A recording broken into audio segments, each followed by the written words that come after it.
بسم اللہ الرحمن الرحیم۔ بچوں کے ساتھ ایسی گیمز کھیلی جائیں جس سے سستی کا عنصر ختم ہو، مثلاً بچوں کے ساتھ بھاگیں، ان کی ریس لگوائیں۔ ایسی گیمز کھیلیں جس سے ان میں سٹیمنا بنے۔ بچوں کے ساتھ ایسی گیمز کھیلیں جس میں ان کا مقابلہ کروائیں، اور ہرگز ان کے ذہن میں یہ نہ ڈالیں کہ مقابلہ جیتنا ہی ہے۔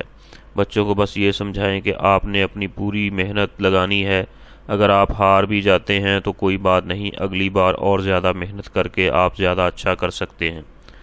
بچوں کو ہر چیز میں اعتدال سکھائیں، نہ وہ ہر وقت پڑھتے رہیں اور نہ ہی وہ ہر وقت کھیلتے رہیں۔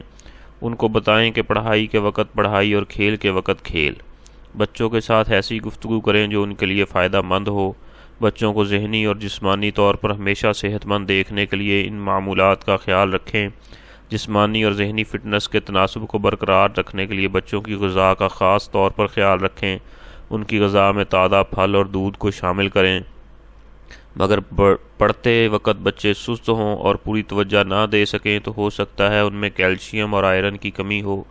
دودھ میں یا بغیر دودھ کے ہی شربت فولاد عمر کے لحاظ سے 1 یا 2 چمچ پلا دینے سے ان کی سستی ختم ہونے کے ساتھ ساتھ چہرے کی پلاہٹ بھی دور ہو جائے گی۔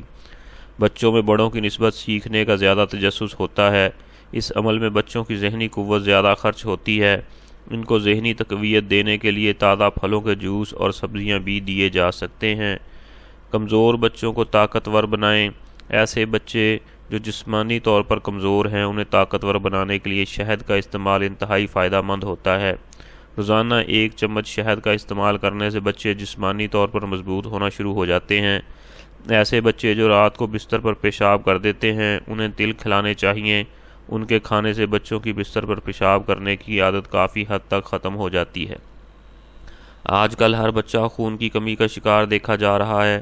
اس کی بڑی وجہ ہمارا آج کل کا لائف سٹائل ہے، جس میں بے وقت کھانا اور خوراک کا ہضم نہ ہونا ہے۔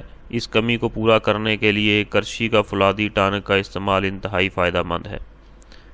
اللہ رب العزت مجھے، آپ کو اور پوری امت مسلمہ کو حضور صلی اللہ علیہ وسلم کے طریقوں کے مطابق اللہ رب العزت کے حکموں کو پورا کرنے کی توفیق نصیب فرمائے، آمین۔